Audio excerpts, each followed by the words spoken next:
Ce que j'ai compris en tout cas en Alaska, c'est que pour survivre dans la nature sauvage, il y a des règles et qu'il faut se soumettre à ces règles pour pouvoir espérer y survivre. En fait, j'étais complètement outré par le comportement de l'ours qui était en train de casser ma maison, etc. Et donc ça m'a mis en colère et donc en fait j'ai voulu riposter quoi. Donc j'ai essayé de lui faire peur, il faut faire des grands gestes, se faire plus fort qu'on ne l'est. J'ai balancé des cailloux et puis j'ai utilisé ma bombe à poivre. Et donc ça a duré une demi-heure, quoi. Je lui mettais un peu de bombe à poivre, il allait 5 minutes se frotter les yeux dans la forêt, il revenait, etc. Et ça a duré franchement longtemps. Hey, hey, hey. Mais en fait, en y repensant, moi, j'en veux pas du tout à cet ours parce que, en fait, il a réagi complètement normalement. Si vous arrivez chez vous et que vous voyez une tente plantée au milieu de votre salon, quoi, je pense que vous réagirez exactement pareil que cet ours. Donc, en fait, j'avais fait une erreur et je l'ai plus refait après et je plantais plus ma tente dans les endroits dans le territoire des ours, quoi. Donc, j'allais plus loin, plus haut dans les montagnes ou plus loin des rivières.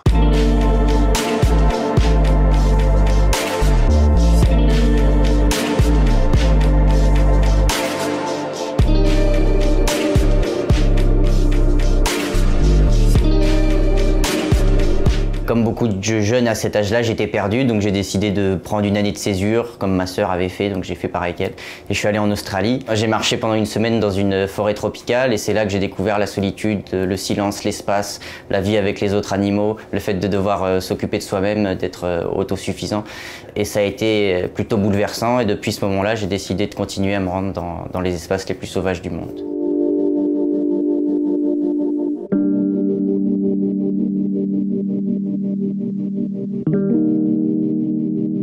C'est la région du monde où il y a la plus grande concentration de grizzlies sur Terre et moi je rêvais de voir des grizzlies, donc je suis parti par là. Je me suis acheté un canot et j'ai descendu toute la rivière du Yukon pendant 1 mois et demi. Ensuite j'ai vendu le canot et j'ai marché jusqu'à l'extrême nord en fait, de l'Alaska, jusqu'à la côte nord à pied. Ça m'a duré aussi 1 mois et demi de marche. Et la différence de cette expédition en Alaska avec toutes les autres, c'est que là, pour la première fois, je voulais vraiment et absolument et le plus possible en fait, m'enfoncer dans le sauvage, m'y adapter.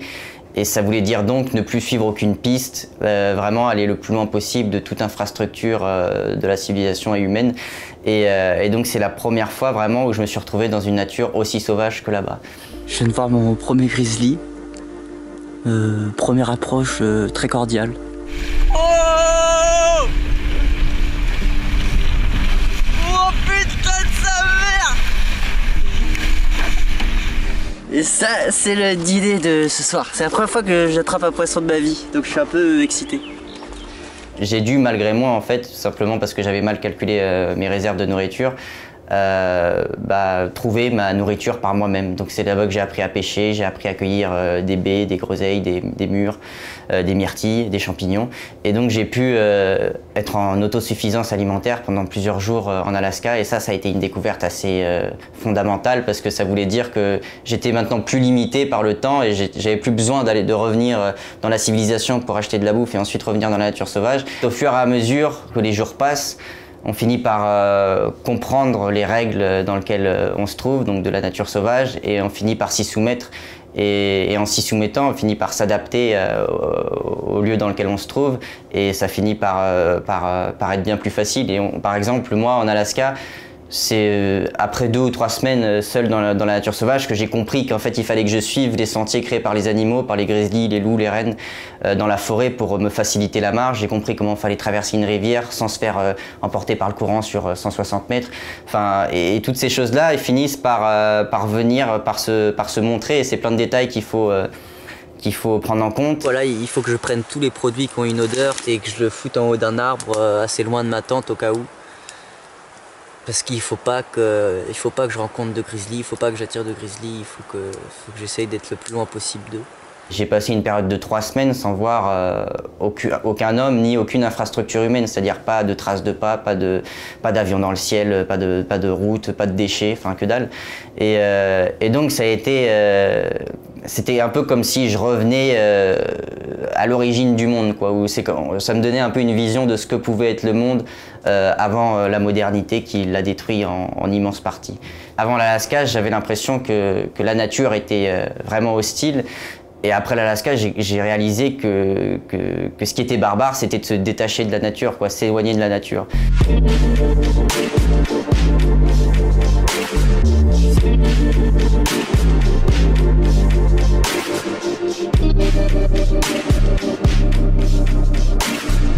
Moi, j'avais toujours vécu en banlieue parisienne et à Paris, donc j'avais toujours été entouré par des bâtiments, par du béton. Pour moi, la bouffe, ça, même inconsciemment, j'avais l'impression que ça naissait dans les magasins.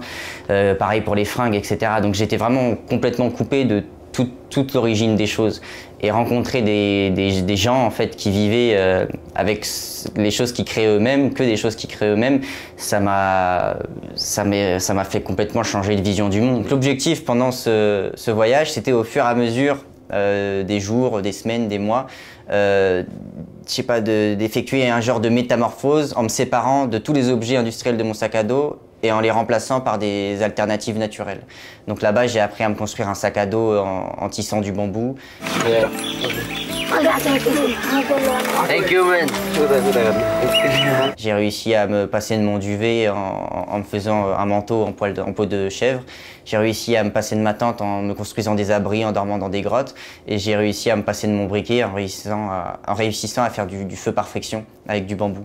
Mon objectif dans les expéditions, c'est de réussir mon expédition, de réaliser le rêve que j'avais en partant dans ces endroits-là. Et de continuer à en faire, quoi, de continuer à explorer le monde, de continuer à savoir s'y adapter, à le comprendre, à le connaître.